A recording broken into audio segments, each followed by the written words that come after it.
안녕하세요. 하이하이. 예, 또 좋은 강의에 이어서 오늘 여러분들한테 제가 코로나 이후에 코로나가 과연 우리한테 기회인가 아니면 위기인가 이런 말씀 좀 드리면서 참 늘 말씀을 드리지만 우리 사업을 하고 있거나 만나는 사람들은 정말 복받은 분들이고 이 미래가 불안해하지 않아도 된다 하는 얘기를 좀 여러분들 먼저 말씀 좀 드리고 싶습니다.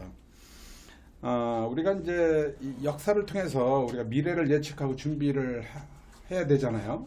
요즘 뭐 TV에도 이렇게 가끔 보면은 인문학에 대해서 그 전문가들, 교수들이 많이 강의를 하더라고요. 그 인문학이 왜 필요할까? 돈 버는 방법이랑 돈 쓰는 방법은 잘 하면 되는 거지. 인문학이 결국은 역사를 통해서 과거를 우리가 알아야, 과거 역사의 변혁기를 알아야 미래도 우리가 예측할 수 있는 거죠. 미래학자나 역사학자들이 결국은 이 과거를 토대로 유추해 나가는 거거든요, 이게요. 네. 그래서 결국은 이 사람이 사는 사이클은 거의 대동소예요. 유행도 마찬가지 아니에요? 한 5년 전에, 한 10년 전에 유행했던 것이 다시 복고풍이 돌아오고, 또 지금 유행하는 것이 또 사라지다가 한 몇 년 후에 가면 또 다시 또 유행이 되고, 약간 변형되는 것 뿐입니다. 역사도 마찬가지예요. 과학만 달라지는 것 뿐이지 경제 흐름은 거의 대동소이한 그런 부분이기 때문에 그 역사적인 그런 부분들을 우리가 잘 눈여겨보면서 과연 우리 사업이 어떤 사업인가, 또 우리가 지금 앞으로 이 경제적인 어떤 흐름 속에서 우리가 준비를 잘하고 있는 건가, 이런 것도 한번 우리가 생각해 볼 필요가 있는 거죠. 그래서 큰 그 부자들, 성공한 사람들은 이런 변혁기에 그 부자가 나오고 성공자가 나온다고 그래요. 실제 그렇습니다. IMF 때 부자가 더 많이 나왔고요. 지금 코로나 이후, 코로나 전후로 해가지고 정말 아마존이라든가 구글 이런 애들은 엄청나게 돈을 봅니다. 엄청난 기업들이 무너지고 도산하고 있지만, 이런 미래를 내다보고 예측하고 IT 기업들, 이런 기업들, 4차 산업에 관련된 기업들은 어마어마하게 돈을 봅니다. 이게. 반도체도 마찬가지예요. 없어서 못 팔잖아요, 지금. 그 틈바구니에서 우리가 그런 사업을 할 수 없지만, 그런 틈바구니에서 우리가 이 틈새 시장으로 돈을 벌 수 있고 비전 있는 사업이 뭔가 하는 것을 여러분들은 잘 보셔야 돼요. 우리가 할 수 없는 건 할 수 없는 거지, 없는 겁니다. 그러나 우리가 할 수 있는 것이 뭔가, 이것을 제가 오늘 우리 아메이 사업을 하고 있기 때문에 이런 말씀을 드리는 게 아니라, 오늘은 경제 공부도 좀 겸해서 여러분들이 한번 보면 좋을 것 같아요, 이게요. 그래서 우리가 바다에서 우리가 보면 해일도 일어나고 막 그러잖아요. 이 바다에 해일이 없으면요, 수산식물이 그렇게 풍요롭지 못하다고 그러더라고요. 네, 바다가 한번 뒤집혀야 돼요. 그 변혁기를 맞아야만이 이 생태계가 살아나면서 미생물이 번성하면서 고기가 살고, 고기가 살면서 또 큰 고기가 살고. 요즘 이제 조금씩 모내기철 아닙니까? 전 옛날에 어른들한테 들은 얘기인데, 이 모내기철에 옛날에는요, 지금 이제 저 기계로 대신하겠죠. 옛날에는 신나락이라 해가지고 이런 큰 그 항아리에다가 이 물을 넣고 우리 벼씨를 거기서 틔웠어요. 그 부정 타지 말라고 항상 거기 못 보게 하고 막아놨거든요, 이게요. 근데 어른들이 그런 얘기 했었습니다. 벼락이 3번 맞아야 금년에 풍년이 온다 그랬거든요. 벼락이라는 게 뭘까요? 벽시가 트는 거기에는 벼락을 맞아야 그 벽시가 잘 트고 또 농사 풍년이 온다는 얘기를 제가 들었는데, 그게 무슨 뜻인가 지금 생각해 보니까 뭔가 있는 거죠, 이게요. 그러니까 우리가 이 사업을 하든 뭔 사업을 하든 간에 어려운 환경들을 극복하고 그걸 뛰어넘었을 때, 제가 늘 말씀을 드리지만, 그거를 뛰어넘지 않고는, 그걸 극복하지 않고는 우리가 그 보상을 누릴 수가 없어요. 설사 뭐 누린다 하더라도 그걸 자기가 감당을 못합니다. 제가 그래서 과거에도 비근한 예로 그랬을 거예요. 제가 돈을 이렇게 이제 만지는 직업을 갖다 보니까 이 보상하는 지역을 많이 다녔다 그러잖아요. 이 보상, 저희가 지금 여긴 처인구인데, 처인구 넘어가면 원삼이 있어요. 원삼이 지금 SK 하이닉스가 들어오면서 130만 평을 좀 보상을 합니다. 난리도 아닙니다. 거기 저 식당 가면은요. 놔두고 저녁이 아주 불야성을 이뤄요. 내가 식사를 하면서 이렇게 들어보면요. 그 삼삼 모여가지고 소주 한잔 마시면서 보상을 5억, 6억 이거 말도 아니에요. 보통 10억, 20억, 어떤 사람 100억. 그냥 갑자기 그런 돈이 들어오니까 신난 거예요. 그냥 매일. 저는요. 좀 불안해. 그런 얘기 들었을 때. 여기 이 수원의 영통, 그 다음에 분당, 수지, 일대, 이 논두랑 밭두랑 할 때부터 제가 그 자금을 유치하고 다녔어요. 영통 마찬가지고, 평택 마찬가지고, 이 경기도 일대 모든 보상돼가지고 신도시 생기는 제가 다 다니면서 자금을 유치하는 일을 해봤기 때문에 너무나 그분들이 농사 지시면서 시골에서 고생하시면서 보상을 받으면서 어마어마한 돈을 만지면서 그 돈을 만지면서의 그 흐름을 제가 또 그분들이 이 상사고라고 제가 눈여겨 본 사람입니다. 물론 개중에 잘 관리하는 사람도 있겠지만 상당수 많은 사람들이 돈 관리를 잘못해가지고 자식은 자식대로 와이프는 와이프대로 남편은 남편대로 콩가루 집안에 되는 걸 너무너무 많이 봤습니다. 제가 여러분들한테 이 고통을 감내해라. 벽시가 틀려면 벼락을 맞아야 되고 바다가 풍요를 지르면 진짜 해일이 일어난다는 얘기. 이거는 그냥 대가 없이 그냥 풍요가 오지 않는다는 뜻이에요. 오래전에 제가 말씀을 드렸잖아요. 한자를 또 제가 씁니다. 싫어하는 여러분 한자를 또 씁니다. 이거. 돈, 금전전자입니다. 예. 딱 가르면 세금자. 세금변에다가 요건 뭐야? 칼과자예요. 칼과자가 두 개가 붙은 거예요. 돈이라서 항상 칼이 두 개가 붙어 다닌다는 얘기입니다. 내가 땀을 흘리지 않고 돈을 버는 거냐? 항상 위험하다는 거예요. 물론 보상을 받는 사람들이 땀을 안 흘렸다는 얘기는 아닙니다. 그분들이 정말 얼만큼 고생을 해가지고 한마디 땅 사가지고 그런 땅을 농사를 짓다가 어느 날 큰 돈을 이렇게 만지게 되니까 감당을 못하는 거죠. 자, 우리는 이 사업을 하는데 뭘까요? 여러분들은 이 사업을 통해서 어떤 보상을 받나? 우리가 에메랄드 다이아몬드 되면서 엄청난 보상을 평생을 자자선선 받는 이런 보상을 뭔 대가로 받을까요, 여러분들? 이 거절에 대한 대가고 보상입니다. 땀을 흘린 거에 대한 보상입니다. 아마 그냥 공짜로 생기는 건 아닙니다. 이 사업도. 반드시 대가를 지불해야 되는데 지금 이렇게 공부하고 또 여러분들 쇼더플랜하고 데모하고 또 거절당하면서 또 다니고 눈이 오나 비가 오나 내 꿈을 향해서 끊임없이 도전하는 그런 사람들한테 보상이 따르는 거예요. 그걸 하지 않으면 이 사업도 무너집니다. 모래 위에 집 짓는 거 똑같습니다. 스폰서가 대신해 주는 거 없습니다. 여러분들이 스스로가 여러분들 네트워크 구축을 해나가는 가장 단단하고 튼튼한 겁니다. 이게. 그래서 제가 이 코로나가 이제 위기냐 기회냐 이런 말씀을 이제 우선 서두에 꺼냈는데 2003년도에 사스라는 게 다가왔습니다. 그죠? 그 다음에 2009년도 신종플루가 돌아가지고 굉장히 또 혼란을 겪게 됐어요. 그 다음에 2015년도 메르스라는 게 더 찾아왔고 2020년도는 이제 코로나가 다가온 겁니다. 비교해 보면 6년 단위로 그런 바이러스가 침투가 되면서 면역에 공격을 당하고 있는 거죠, 이게. 일상에 일어난 일들인데 이 코로나가 더 센 것 뿐입니다. 이 면역력이 높은 사람들은 코로나도 피해가는 거죠. 우리 제품이 거의 다 면역력을 높여주는 그런 비즈니스를 하고 있는 거기 때문에 우리 제품이 잘 팔리는 거고 또 우리 제품을 평소에 많이 먹어보시고 또 여러분들 그 공부를 하신 분들은 이 면역이 얼마나 중요한가를 깨달은 분들은 아닙니까? 우선 여러분들 그러니까 이 코로나 시대도 잘 건강을 지켜나갈 수 있다라고 생각하는 겁니다, 이게. 자, 그래서 1997년도요. IMF가 왔었어요. 과거 역사를 한번 돌이켜보는 거죠. 이때 얼마나 많은 사람이 구조조절 당하고 기업이 어렵고 힘들었던 시절이 기억나죠? 특히 우리 직장 생활하는 사람들 피부를 잘 못 느낍니다. 기업을 하나하나 자영사업하는 사람들이 제일 고통을 느꼈던 거예요. 저도 이때는 직장 생활한 사람이기 때문에 어렵다 힘들다는 고객을 통해서 제가 들었거든요. 그때 내가 어떤 생각을 했냐? 야, 내가 직장 생활하기를 너무너무 잘했어. 이런 생활 한 적이 한두 번이 아닙니다. 왜? 직장은 어렵지만은 나는 봉급을 꼬박꼬박 받잖아요. 그 어리석은 생각을 제가 했던 겁니다. 직장, 내 회사가 잘 돼야 나도 계속 지속적으로 그 보상을 봉급을 받으면서 내 가족들을 책임질 수 있는 건데, 직장은 어떻게 되든 나는 어쨌거나 매달 봉급을 받는다는 생각만 한 거예요. 얼마나 그 바보 같은 생각을 했었습니까, 이게. 그러나 저는 이 97년도에 IMF 생겼지만 95년도 3월 달에 사인을 해가 이 사업을 준비를 했었을 때, 저는 IMF 때 97년도 9월 1일부로 제가 다이아몬드가 됐어요.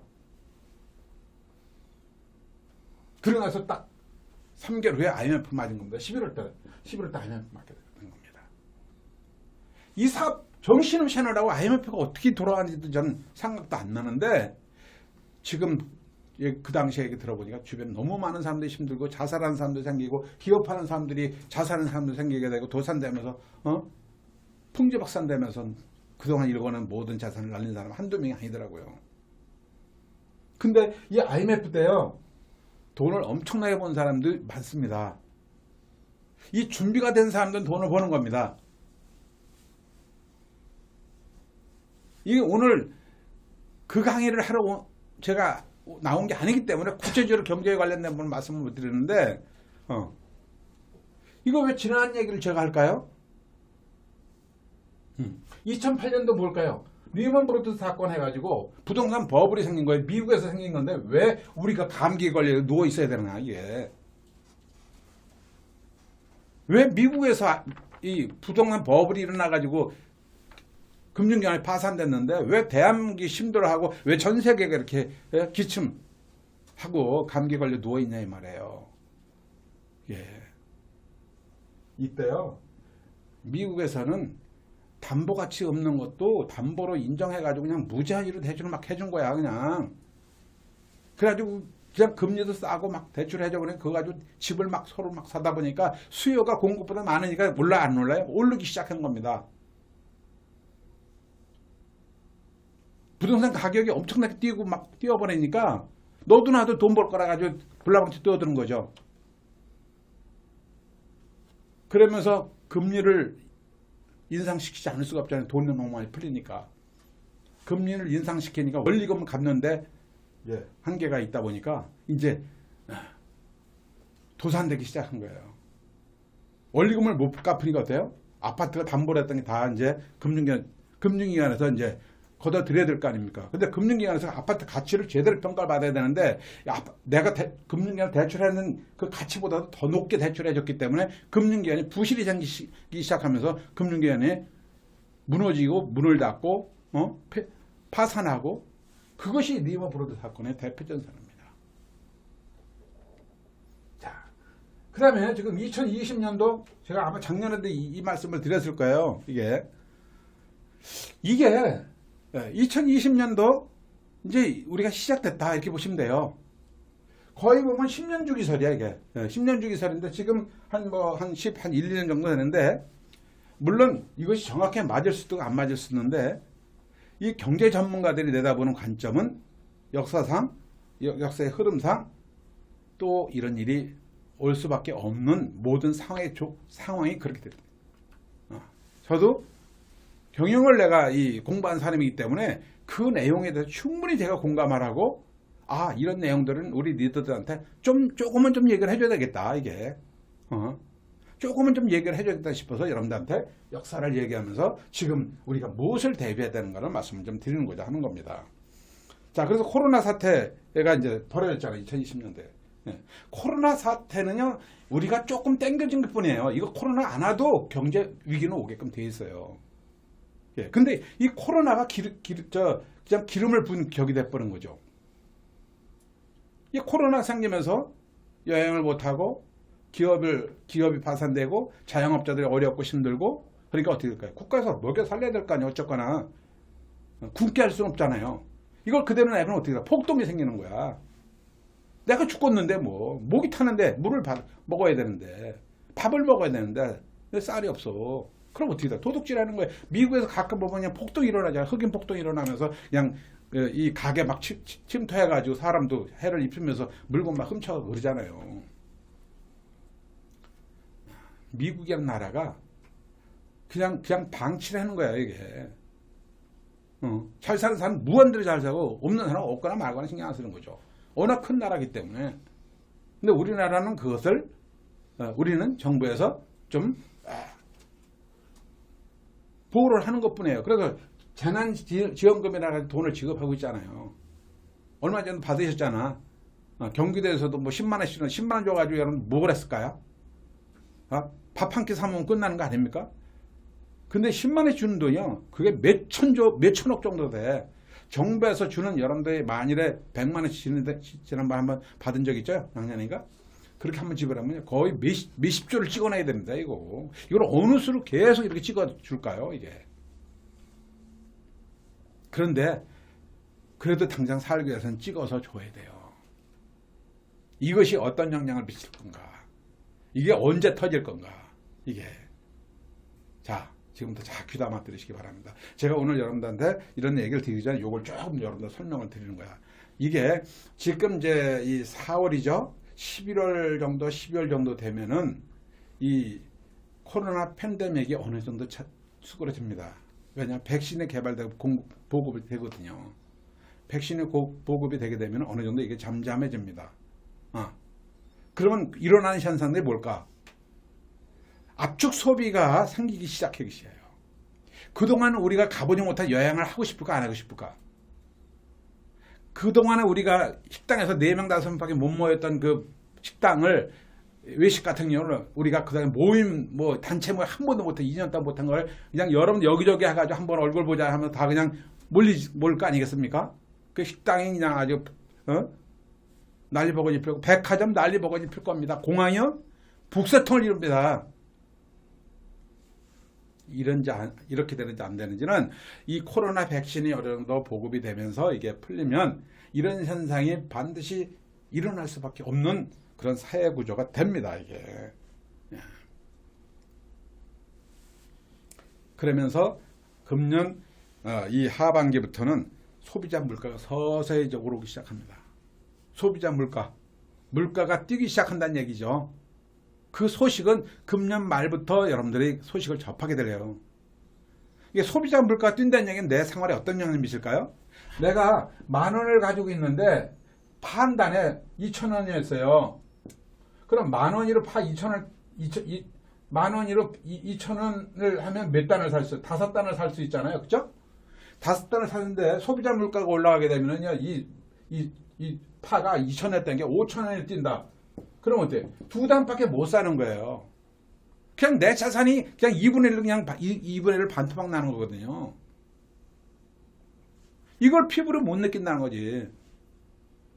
그럼 여러분들이 아르바이트 해가지고 돈 200만 원 받는 사람들이 지금 이렇게 물가가 뛰게 되면 100만 원밖에 못 받는 효과가 있는 거고 100만 원에서 50만 원 가치밖에 없는 거예요. 이게. 그럼 먹고 살아야 될 거 아닙니까?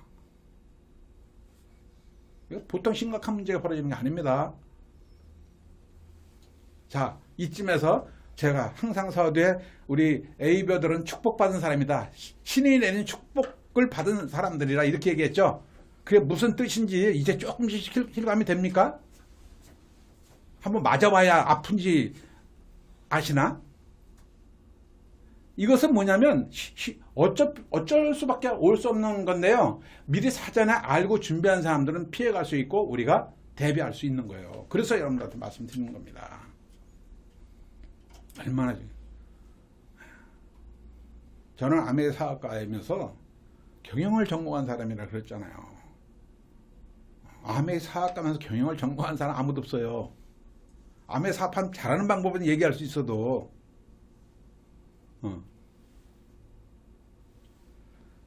그래서 여러분들이 어쩌면은 지금 이런 상황을 이제 앞으로 맞이할 텐데 제가 말씀드린 부분 잘 여러분들 들으시면서 메모하면서 이렇게 가는지 안 가는지 가보면 아세요. 그럼 우리가 미리 알고 있다는 게 굉장히 중요할 거 아니겠습니까? 그렇죠? 그러나 물가가 오르더라도요 금리 인상을 바로 못해요. 금리 인상 올리게 되면 다 그냥 아주 어려움을 겪게 됩니다. 한꺼번에. 그래서 올 내년까지는 미국 연준 연방준비이사회라 그러죠. 우리나라로 얘기하면 한국은행 정도 되는 거예요. 연방준비이사회에서도 금리를 올해도 못 올리고 내년에도 못 올립니다. 그 언제 올리느냐? 2023년에는 서서히 올리기 시작합니다. 2022년 말부터. 왜? 자, 이제 이렇게 되면서요. 이제 하반기부터 소비자 물가가 이제 올라간다 그랬죠? 그러면 2020년 되면은 경기가 회복되기 시작합니다. 왜? 이제 팬데믹이 이제 끝나면서 뭐 활동할 수 있는 거야. 자유롭게. 그러니까 자영업도 잘 되게 되고 수출도 많이 하면서 이제 기업도 살아나게 되고 그러니까 고용 창출 좀 되겠죠. 그다음에 뭐 이 해외여행 못한 여행도 이제 다니면서 그러니까 공항은 부세통 일어나고 대한항공이나 아시아나항공 같은 데는 이제 그동안 적자를 이제 메울 수도 있겠죠. 그러니까 어떻게 될까요? 생활이 이제 좋아지기 시작하는 겁니다. 근데 중요한 건 뭐냐면 수요는 폭발하고 있는데 공급이 따라주지 못하니까 어떻게 될까요? 거기 불균형에서 일어나는 가격 상승이 있게 되어 있는 겁니다. 이것이 슈퍼사이클, 이 소비자 슈퍼사이클이 생기기 시작하는 거예요. 굉장히 이 가격이 이제 올라갈 수밖에 없는 그런 상황을 갖게 되고 경기 회복이 본격화되게 되면은 물가가 뛰기 시작합니다. 아까 물가 뛰는 이유예요. 공급이 따라주면 물가가 뛰겠죠. 그죠? 이때쯤 되면 금리 인상을 할 준비를 하고 있습니다. 그래서 내년 말 내지는 내후년 초 정도면 금리 인상을 반드시 하게끔 되어 있습니다. 이 돈이 지금 미국에서 이번에 푸는 것만 해도 바이든 정부가 들었으면 푸는 것만 4천조를 풀었습니다. 지금 한 푼도 풀지 않아도 지금 어려운 상황이에요. 돈이 너무 풀렸어. 4천조를 또 풀었어. 어떻게 될 것 같아요? 우리 한국도 고가는 요것밖에 없는데 이것만큼을 좀 나눠줘야 돼. 거의 100까지 짜야 돼 지금. 예. 그러니까 할 수 있는 건 뭐냐?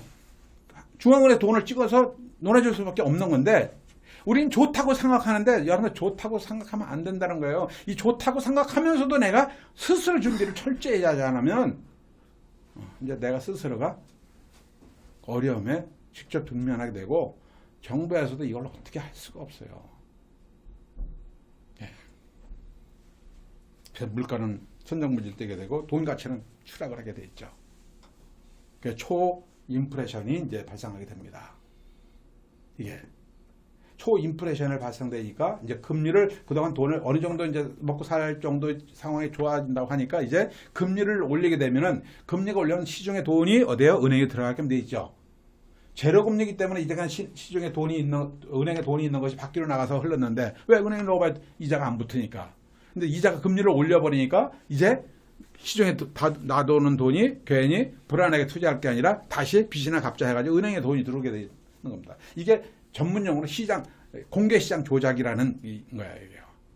한국은행 기능 중에 하나가 그런 게 있어요. 공개시장 조작이라 해가지고 시중에 돈이 없으면 돈을 풀어가지고 안정을 시키고 돈이 너무 많이 풀리게 되면 물가가 올라가니까 물가를 잡기 위해서 다시 금리 인상 시켜가지고 시장을 안정시키는 그런 제도예요. 그래서 그때쯤 되면 금리를 올려가지고 그동안 돈이 나가 있는 것을 끌어당겼을 때 과연 어떤 상황이 벌어질까? 첫 번째, 우리 아이들은 지금 절대 집을 사지 말아라. 둘째, 주식도 사지 말아라. 셋째, 아메만 열심히 해라. 이걸 이해를 못한 사람들은 다른 사람도 그럴 거예요. 집값 저렇게 올라갈 때는 못 사면 나만 손해고 주식 올라갈 때 안 사면 나만 손해를 사는데 사세요. 그런 분들 한번 사보세요. 그래서 이런 어떤 그 시장이 이제 붕괴되기 시작합니다. 이게 왜 금리가 올라가게 되면은 내가 대출을 받아가지고 아파트를 샀잖아요. 현금으로 샀으면 괜찮아. 근데 대출을 받아 아파트 샀잖아요. 올라갈 걸 생각하고 샀으니까. 근데 내가 10,000원이면 아주 100만 원은 이자 될 걸 가지고 2%를 4%만 올려도 200만 원 이자를 부담해야 되는 거예요. 그럼 내가 본 것 가지고 감당이 안 되는 거야. 그걸 어떻게 될 거예요? 은행은 원리금 갚으라고 하는데 어떻게 될 것 같아요? 못 갚으니까 어때요? 은행에서는 담보를 했으니까 은행 차압 들어가는 거예요. 차압 들어가니까 어떨 까요? 그냥 팔릴 수 있는 가격에 나가는 겁니다. 그런 것들이 거의 엄청나게 쏟아진다는 거지. 급매물들이 엄청 쏟아지기 시작하는 겁니다. 그런 시점이 언제쯤 되냐? 2020년 말이나 2023년도 정도 되면은 법을 붕괴가 생기면서 금융위기가 오면서 이제 그런 일들이 생겼을 때 여유 있고 돈 있는 사람들은 그때부터 싼 가격에 아파트를 사는 거죠. 아세요? 여러분들? 우리 리더들한테만 제가 이런 정보를 먼저 드립니다. 지금 암에 사업 열심히 해가지고 돈을 모은 다음에 그때 가서 여러분들 반토막 날 때 아파트를 사세요.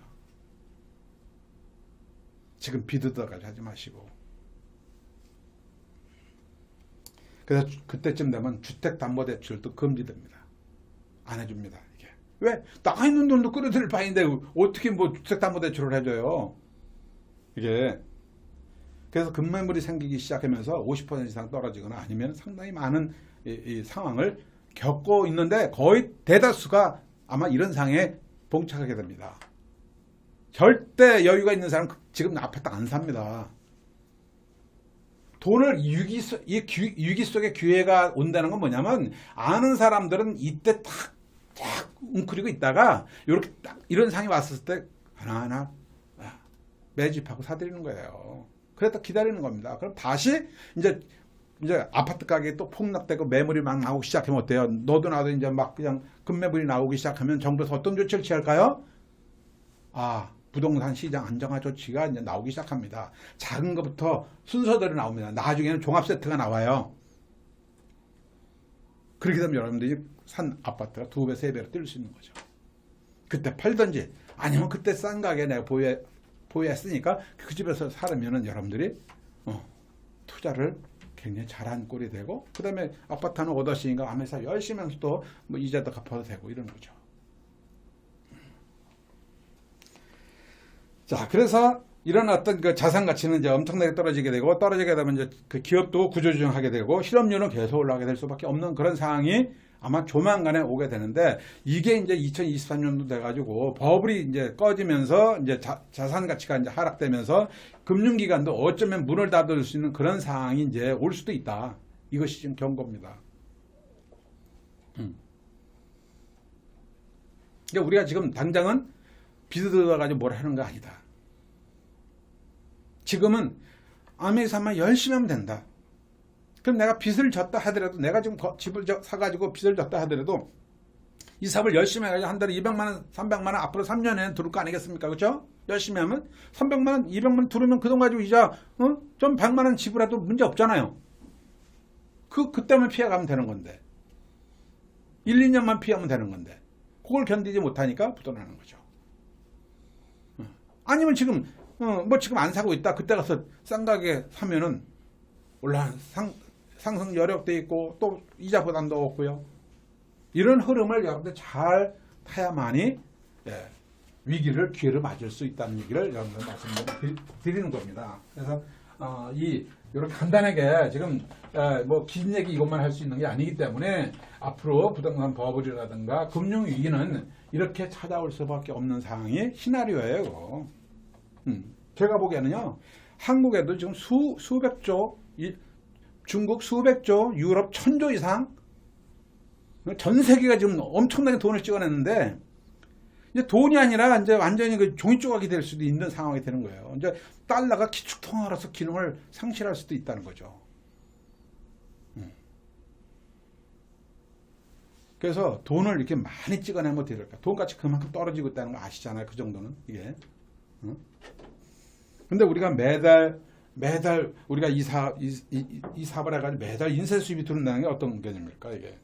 그래서 우리가 매달 인세 수입 들어온다는 게 PV, BV 요건 물가, 요거는 수익성 지수예요. 이게 요거는 이제 P의 기준이나 수익성 지수인데 요거는 물가와 연동해서 우리 보너스를 올려주는 제도입니다. 이게. 그 얘기는 뭐냐면 지금 SP 돼가지고 200만 원 받는다. 예를 들어서 수입이. 근데 앞으로 10년에 물가가 100% 돼가지고 물가가 100%였다. 그래도 그때가 10년에 200만 원 받는 내 수입은 SP 돼서 100만 원 가치밖에 없는 거잖아. 근데 BV라는 건 뭐냐면 지금 200만 원 받는 사람이 10년 후에 물가가 100%대면 이게 400만 원 정도를 가치를 인정해 주겠다는 것이 BV 개념입니다.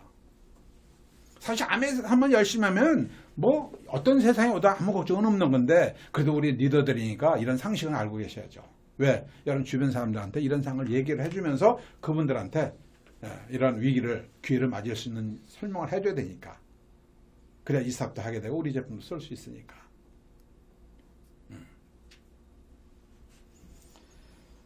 그래서 암에 하나만 잘하면 된다는 얘기를 말씀을 드렸습니다. 자, 그럼 어떻게 되냐? 여기서 실질적으로 하나 이제 쪽집게 가해를 좀 하겠습니다. 명단을 추가하셔야 됩니다. 이제 실질적인 걸 하셔야 됩니다. 기존 고객들의 명단을 잘 관리하시고 추가로 새로운 명단을 추가를 하셔야 됩니다. 이게 우리 재산이라 그랬어요. 이 명단을 추가하는 것은 우리 재산권이라 그랬어요. 생존권이라 그랬어요. 상속권이라 그랬습니다. 근데 여러분들이 이 명단을 추가하는 것을 어떻게 지금 하고 계신가요? 매일매일 하고 계십니까? 내가 강의만 잘한다고 됩니까? 그러면 여러분 소비자가 생기고 사업자가 생깁니까? 이제 내가 지식을 쌓아나갔다면 반드시 액션, 행동이 뒤따라야만이 목표를 가진 행동이 뒤따라야만이 결과가 나오는 겁니다. 사업가는 결과 내지 않고서는 결국은 사업가가 아니죠. 그냥 행정가에 불과한 겁니다. 이런 부분이. 그래서 제가 이 기존의 고객들을 또 한 번 만나고 또 한 번 만나고 또 한 번 만나고 새로 추가된 명단을 가지고 또 우리가 A스텝에서 배운 대로 테크니컬에 배운 대로 우리는 계속 그 사람을 만나고 또 만나고 이건 끊임없이 여러분들이 반복 진행돼야 된다. 그래서 제가 미국의 펜실베니아 왓튼 스쿨 도서관 얘기를 또 하잖아요.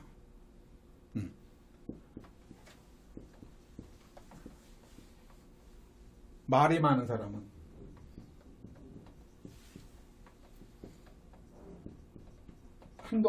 크게 행동하지 않는 사람이다 이렇게 했어요.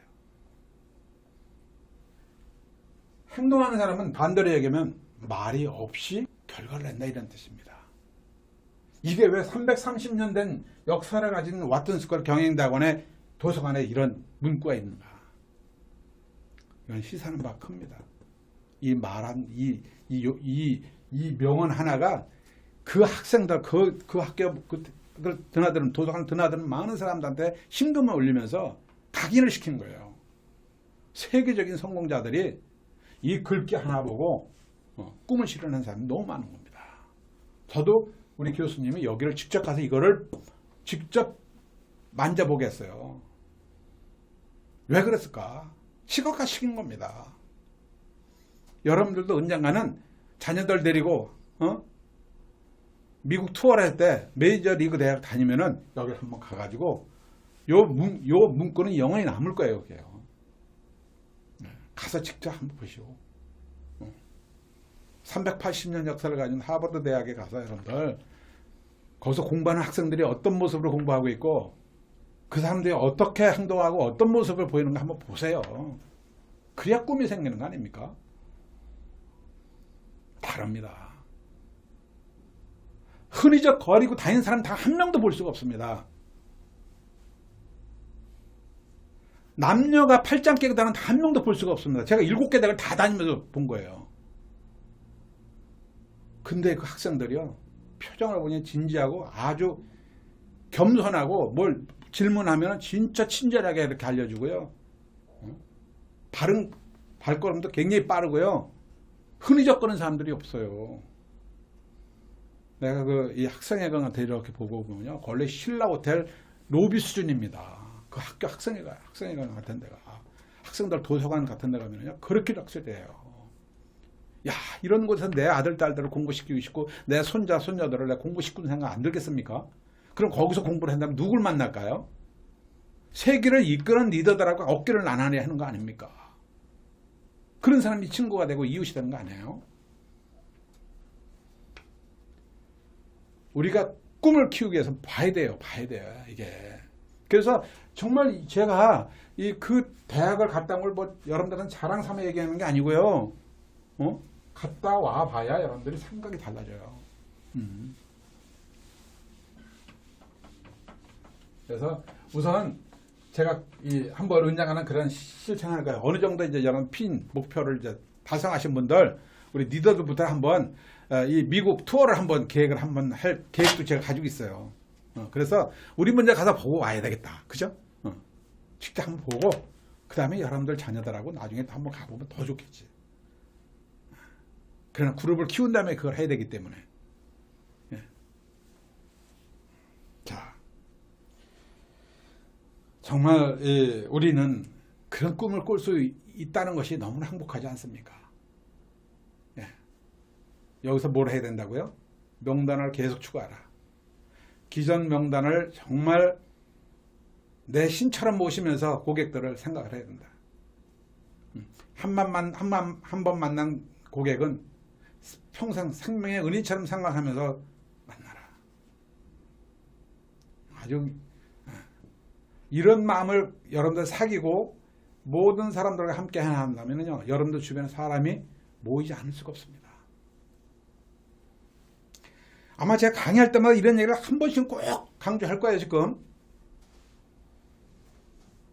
제가 말씀드리면 실천에 옮기는 분도 있고 아직 뭔 뜻인지 몰라가 실천에 못 옮기는 사람이 있는데 관계없습니다.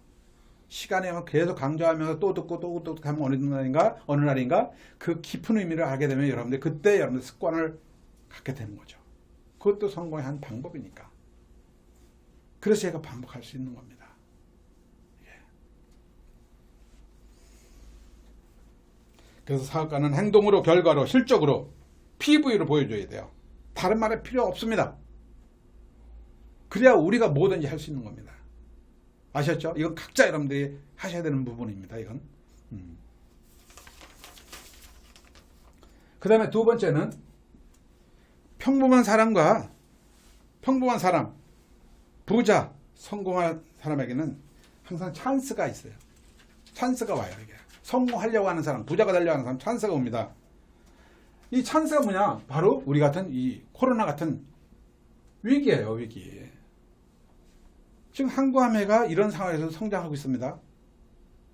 우리 그룹은 한국화매 성장보다 1.5배 정도 성장하고 있습니다. 여러분들 열심히 잘하고 있다는 얘기입니다.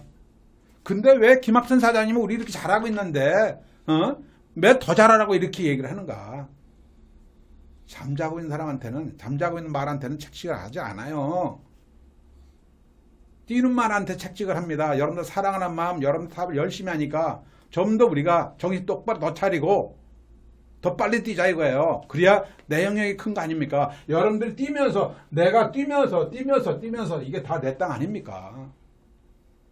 이걸 보고도 잠이 옵니까? 비전을 봤던 사람이 뭘 본 거예요 이게?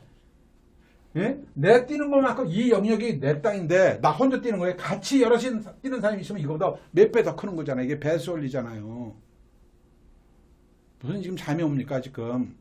무슨 질투가 있고 시기가 있고 뭐 거절당하는 게 힘들고 아직 등이 따스한 거죠. 옛날에 우리가 이 사업을 할 때 초창기에 게스트가 왔는데요. 갈대밭은 타들어가는데 이런 제목을 가지고 스피치한 리더가 있었어요. 이게 이렇게 있잖아요. 이게 갈대가 여기서 타들어온다는 얘기입니다. 이게 뭐예요 이게? 우리 사업이 이렇게 다양한 사람이, 많은 사람이 사업하는데 내가 뭘 할 것이냐 이거 아니겠어요? 지금 그런 때가 다시 온 거예요. 이게 밖에서 힘들고 어렵다고 해서 여러분들까지 힘들고 어려운 게 아닙니다. IMF 때요, 저도 다이아몬드 했지만 다이아몬드 굉장히 많이 나왔어요. 2000 리먼 브러더스 사건 때요, 다이아몬드 엄청 나왔습니다. 그때 아마 거의 뭐 한 우리 그룹에서도 한 100조 이상 막 나왔을 거예요. 싱킹 그룹에서도. 그때 다 나온 거예요. 지금 제가 보기에는요, 이 코로나 이후에 지금 진짜 사업을 열심히 하는 사람들은 코로나 끝날 때쯤 되면 아마 폭발할 수도 있습니다. 이게 누가 돼야 될까요? 우리 그룹이 돼야죠, 이게. 자, 그래서 우리가 평범한 사람, 성공하고 부자가 될 찬스가 온다 그러는데, 자, 역사를 또 한번 돌이켜보면 16세기에 보면은 유럽을 한번 보는 거예요. 유럽에 보게 되면은 르네상스라는 걸 한번 다 아시죠? 문해부. 이때 이 사람들이 그 주인공이 누구겠냐? 여러분 잘 아시는, 역사책에서 보시면 잘 아시는 뭐 레오나르도 다빈치라든가 미켈란젤라든가 단테의 신곡 이런 그때 쓴 거 아닙니까? 피렌치 가면은 저희는 피렌치 가서 단테 집을 직접 가서 본 사람이에요. 골목길로 들어가더라고. 이렇게 골목길 들어가는데 이게 단테 집이라고 보여주는데 그냥 평범한데 유명한 신곡을 거기서 썼다 그러더라고. 역사책에서만 봤던 그 현장을 이 사벌에서 성공하니까 우리를 거기까지 들고 가는 거예요. 아메이가.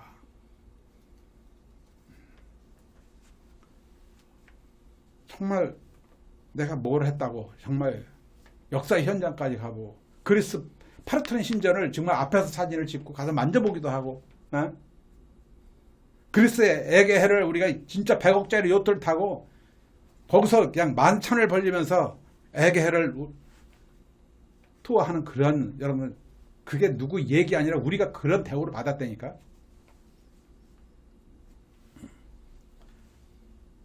그런 사진을 여러분들 보여주고 싶지만 언젠가는 보여줄 날이 올 거예요. 너무 차이가 있기 때문에 여러분들 보여드려도 실감이 안 나서 얘기 안 하는 건데 안 하면 안 되겠더라고. 얘기를 좀 해야 되겠더라고. 그래야 여러분들 나중에 그 사진 보면 상상이라도 하죠. 그게 여러분들의 미래입니다. 이런 분들이. 자, 그러면 이런 어떤 이 레오나르도 다빈치라든가 미켈란젤로가 처음부터 금수저냐? 아닙니다. 흙수저라고 그랬어요. 이 흙수저였어요. 근데 흙수저가 성공 비결은 뭐냐? 재능을 가지고 있었던 거예요. 재능을 가지고 있으니까 이 사람들을 키워준 게 바로 유럽 쪽에 이태리 쪽에 아주 유명한 가문이 있어요. 메르치 가문이라고 있습니다. 우리에게만 뭐 삼성가라든가 현대가 이런데 그냥 그 정도가 아니에요. 엄청난 부자의 가문이 메르치 가문이 있어요. 그래서 메르치 증권이 한국에도 있죠. 그 엄청난 금융기관 그룹도 가지고 있는 사람입니다. 이 사람들을 지원해 주기 시작한 거예요. 그래서 이 사람들이 재능이 꽃을 피우면서 문해부흥에 이 꽃을 피우기 시작한 겁니다. 그럼 어떻게 했느냐? 이때부터 멘토와 멘티 제도가 나온 겁니다. 멘토와 멘티 제도가 이때 생긴 거예요. 그래서 7년 동안을 이렇게 똑똑한 사람들을 데려다가 계속 합숙 훈련을 시키는 겁니다. 그러니까 어떻게 될까요? 멘토의 그 생각과 행동과 습관이 그대로 전수되면서 확실하게 복제시키는 거죠. 복제 개념이 그때부터 되는 거예요. 이게. 여러분들 왜 이런 말씀을 드릴까요? 아메가 뭐냐? 아메사 명 스폰서, 성공한 스폰서한테 이런 복제를 해야 되는데 여러분들 이렇게 일주일에 한 번 정도 그냥 주미로 이렇게 밑에 하는 것보다 우리 집에 가지고 여러분들 먹고 자고 하면서 한번 여러분들 같이 지내보실래요? 내가 힘들겠지? 근데 여러분 성공 빨라져요. 어쩌면 여러분들 힘들 수도 있겠죠. 지금 한 번 만나는 것도 좀 힘들고 이 강의 한 번 듣는 것도 힘든데 아침에 저녁까지 먹고 자고 하면서 잔소리 아닌 잔소리를 계속 들어야 되는데 마인드가 안 된 사람들은. 그러나 간절히 성공을 원하는 사람들은 어떤 생각을 가지고 만날까요? 잠을 못 잘 겁니다. 단 하나라도 더 들으려고. 단 한마디로 더 들으려고 메모하면서 아마 잠을 안 이룰 겁니다. 개 중에 한 명이라도 그런 사람이 있다면 그 사람은 이 세상을 바꾸는 사람이 되는 거예요. 그게 누구냐? 나요 해야 된다. 나요. 예. 자, 그래서 이렇게 재능 있는 사람들이 유명한 가문의 후광을 얻고 엄청난 이 세상을 바꿔놨는데 우리는 재능이 있느냐? 우리가 재능 있는 사람들이 아니잖아. 왜 아메이라는 훌륭한 가문을 만났을까 우리가? 우린 재능도 없고 돈도 없고 백도 없고 그렇게 뭐 잘난 게 없는데 성공을 꿈꾼다는 이유 하나만으로 여러분들한테 그 기회를 제공하고 여러분들 계속 지지하고 지원하고 있지 않습니까?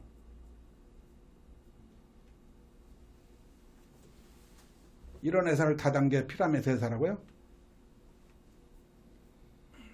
이게 내가 억울해가지고 미국 가서 20년 전에 미국 가가지고 이게 내가 억울해가지고 언젠가 내가 성공하면은 이 네트워크 마케팅이 대한민국에서 제대로 평가받는 날을 기대하면서 내가 공부를 해가지고 학문적으로 정립을 시키겠다고 내가 목표를 세운 사람이에요. 했어요? 안 했어요? 액션을 취한 사람입니다. 아무도 모르는 사이에 저 혼자. 예. 10년 만에 그 꿈을 이룬 겁니다. 예. 자, 아직까지 평가받으려면 아직 멀었습니다. 아마 내가 없는 상태에서 아마 평가받을 수 있어요. 요즘 지방에서도 김학천 사장님 강의 좀 해달라고 요청 많이 들어옵니다. 저는 안 갑니다. 본사에서 연락이 왔습니다. 강의 좀 해달라고. 저는 생각해보겠다 그랬습니다. 여러분들한테 얘가 일주일에 한 번씩 이런 강의를 합니다. 전 트리플 다이아몬드예요. 트리플 다이아몬드 1시간에 얼마인지 아세요? 최소 100만 원 받아요. 게스트 가면. 그럼 내가 박사니까 어디 그 강의 받으면 한 100만 원을 받아야 되겠죠?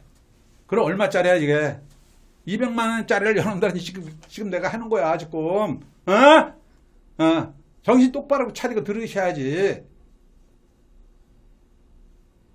지금 다른 데서는 제 강의 좀 듣게 해달라고 사장하는 데가 한두 군데가 아닙니다.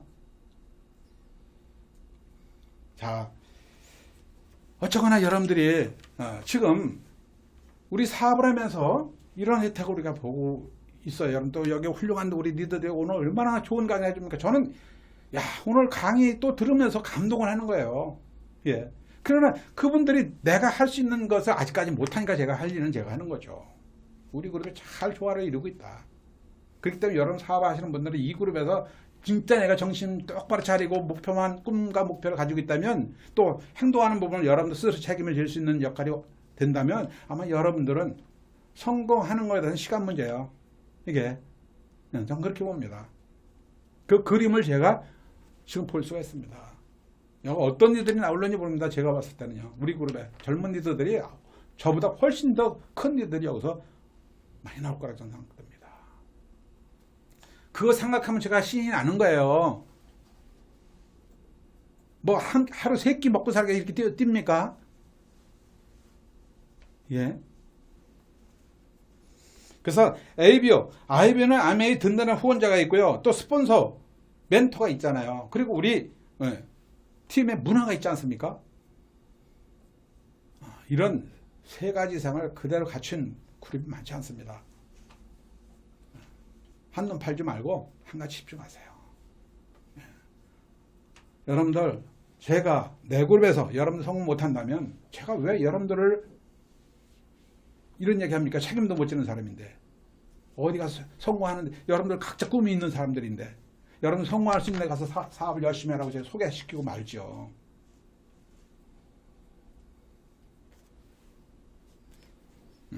잘 여러분들 이 그룹에서 여러분들 꽃을 피우시기 바랍니다. 더 난 데 없습니다. 그래서 저는 투자신탁 다니면서도 20년간 한국투자신탁 부자들을 가까이 모셨다는 얘기를 많이 여러분들 했습니다. 그럼 나도 부자가 돼야 되는 거 아닙니까? 부자들 곁에 있었으면은 내가 부자들하고 20년을 같이 살았으면 나도 부자가 되는 거 아니에요?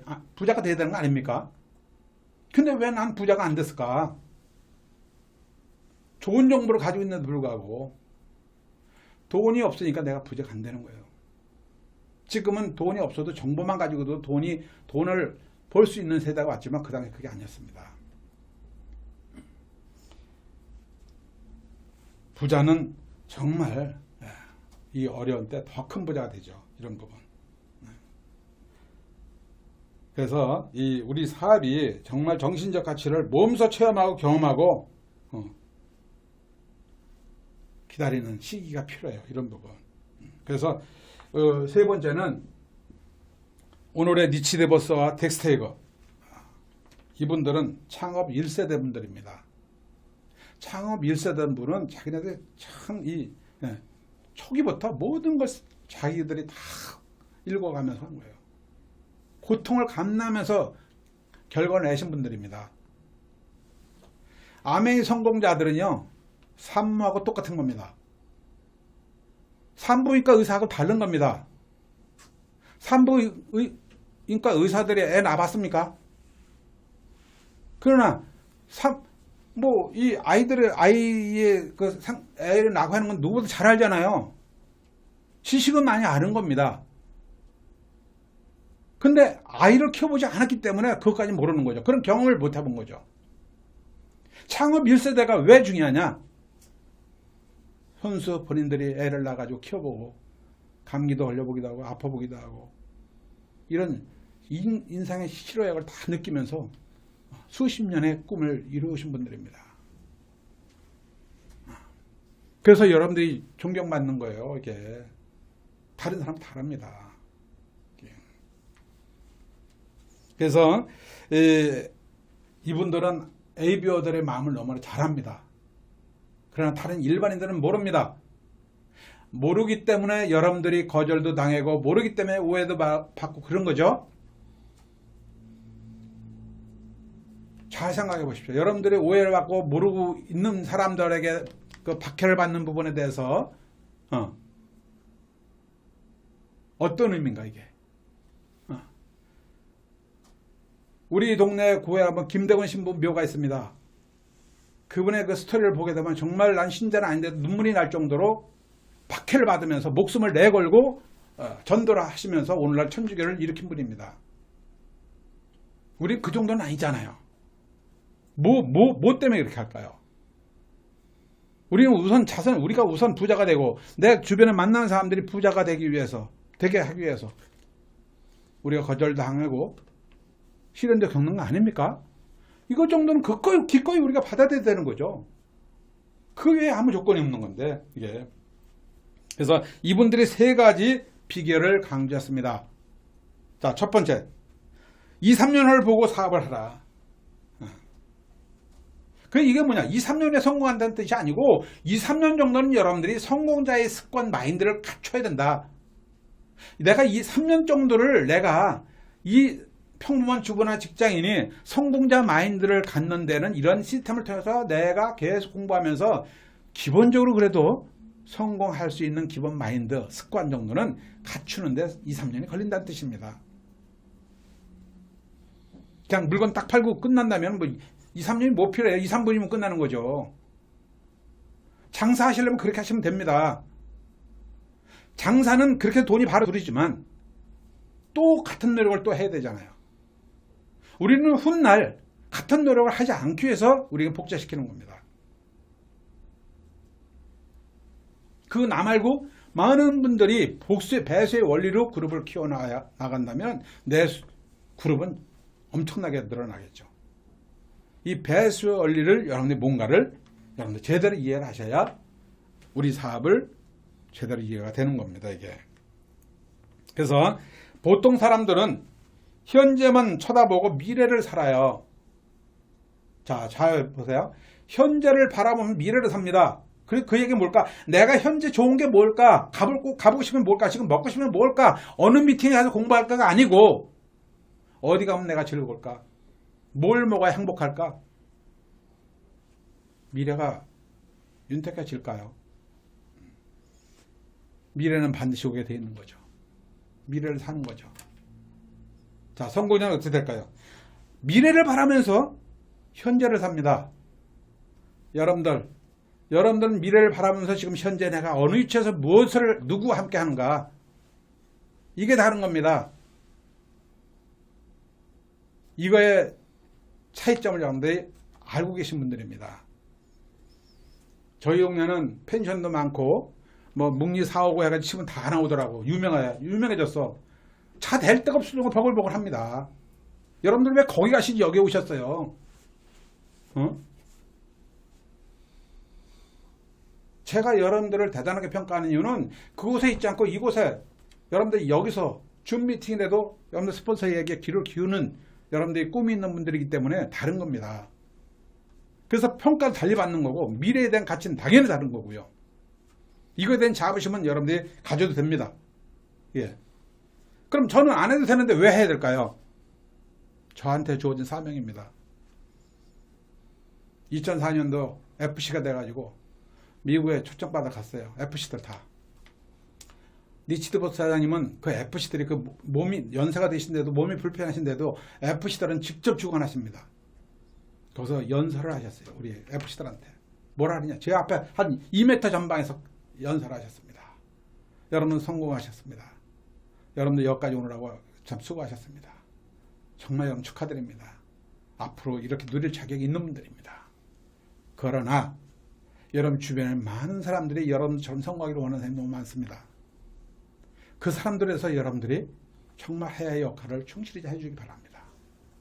이게 암의 진정한 가치입니다. 여러분들 게으리 하지 마시고 성공했다고 해서 여러분들 생활하지 마시고 그분들에서 더 노력을 해달라는 얘기를 제 앞에서 하셨습니다. 전 지금도 잊을 수가 없습니다. 제가 이 자리에 선 이유는 바로 니치의 지시입니다.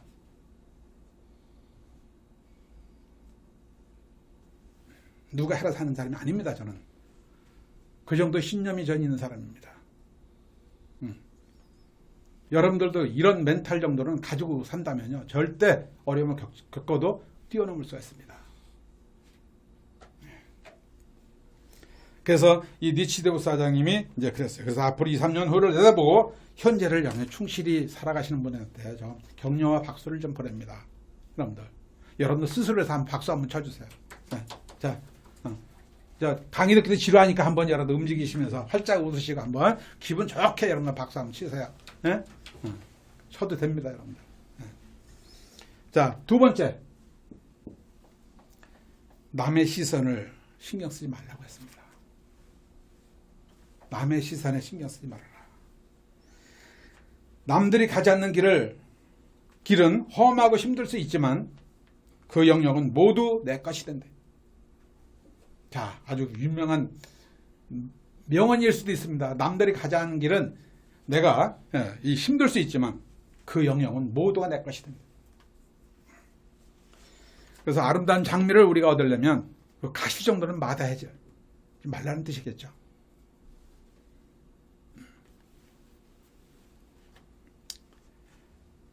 장미를 내가 소유하려면 가시 정도 찔리는데 제가 이걸 공부했으니까 저희 집 앞에 보면은 드럼나무가 있습니다.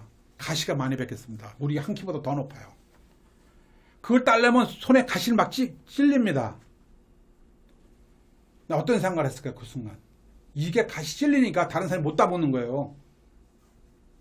저거 더 두릅을 먹으려면 내가 이 가시 정도는 막 감수해야 되는 거 아닙니까? 그래서 오늘 다 땄어요, 제가.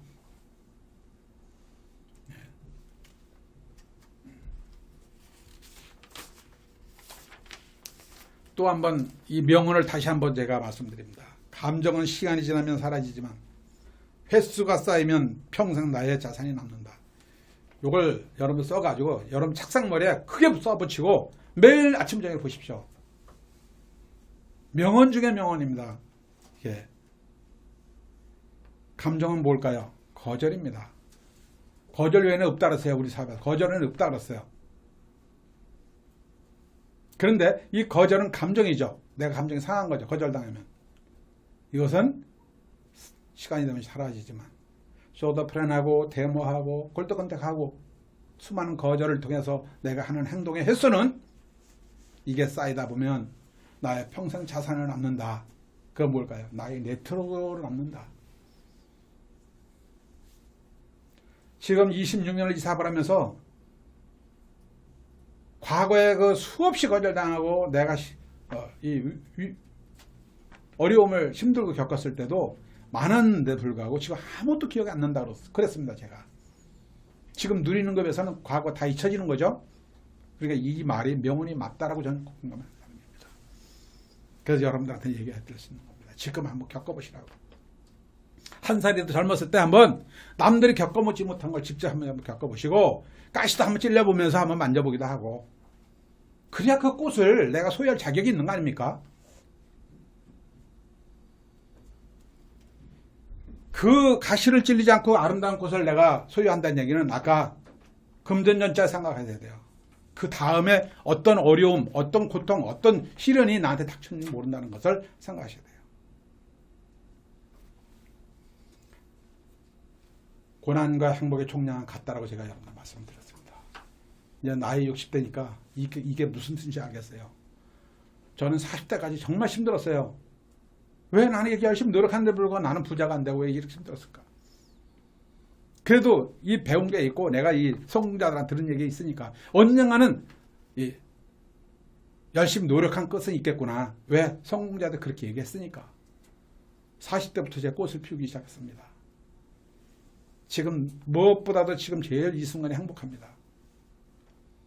앞으로 몇 년을 더 살는지 모르지만 저는 전혀 걱정 안 합니다. 왜? 내가 이미 고통은 과거에 다 겪었기 때문에 이제는 행복의 총량을 맞추는 시간만 남은 겁니다. 그걸 저는 믿고 있습니다. 여러분들 젊었을 때 내가 다가오는 그런 시련과 어려움 이런 따위는 여러분들 뛰어넘으셔야 됩니다. 피하면 안 됩니다.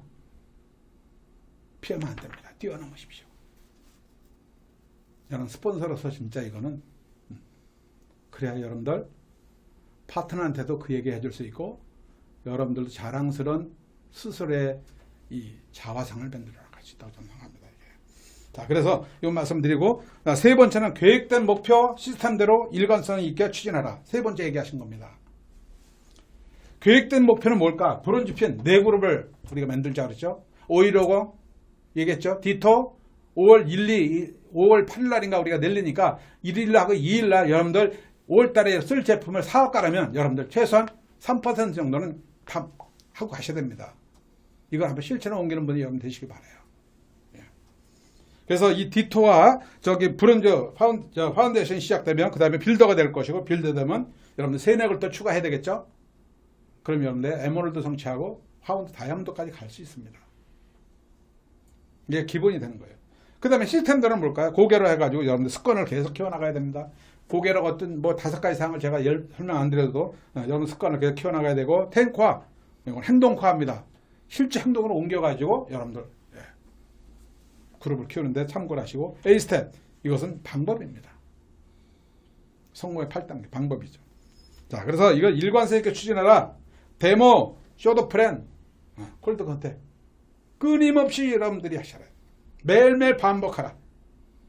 이건 여러분들이 주어진 사명입니다. 이게.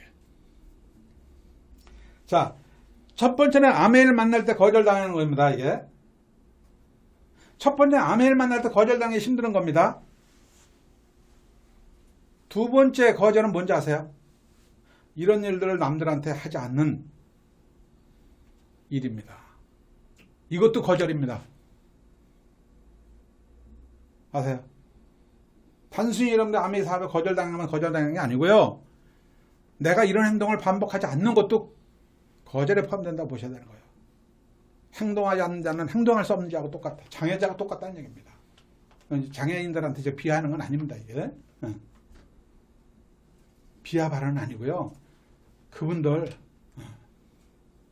정말 우리가 이렇게 정상적인 사람이 진짜 성공해가지고 그분들을 도울 수 있어야 되죠. 예. 그분들은 할 수 없으면 못하는 거죠. 우리 할 수 있으면 더 안 하는 거잖아요. 이게. 자, 그리고 이걸 말씀을 드리고 싶고 그 다음에 네 번째는 네트워크 마케팅은 관계 사업이에요. 사람 관계 사업이에요.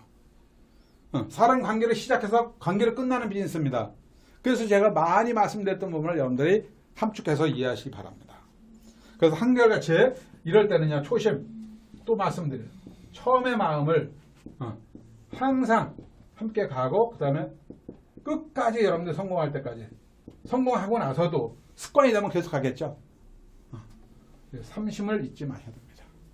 초지일관. 그래, 초지일관. 우리가 사심해가지고, 개인의 욕심을 버려라. 이것만 버리고 이걸 가져라. 이런 내용을 가지고 초질관.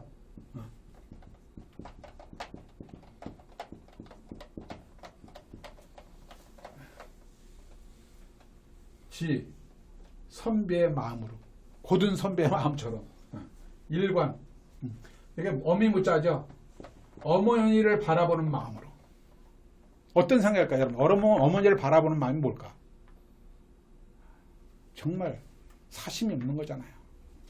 순수한 마음이잖아요. 세월이 가도 변함없는 마음이잖아요. 선비의 아주 일관된 생각들. 그래서 우리가 초제일관의 말에 그래서 유명한 거라고 말씀을 드리면서 오늘 여러분들하고 이 1시간 반, 1시간 정도 정확하게 시간을 가져봤습니다. 오늘 사업하는데 좀 도움이 됐으면 좋겠고요. 뭐든지 이렇게 배우고 끝나면 안 되고요. 정말 여러분들의 이런 것을 여러분들의 생활에 정말 내 것을 만드는 지혜를 가졌으면 좋겠습니다. 경청하신 여러분들 수고 다 하셨고요. 우리 다 같이 성공해서 정상에서 뵙기를 바라겠습니다. 하이 하이!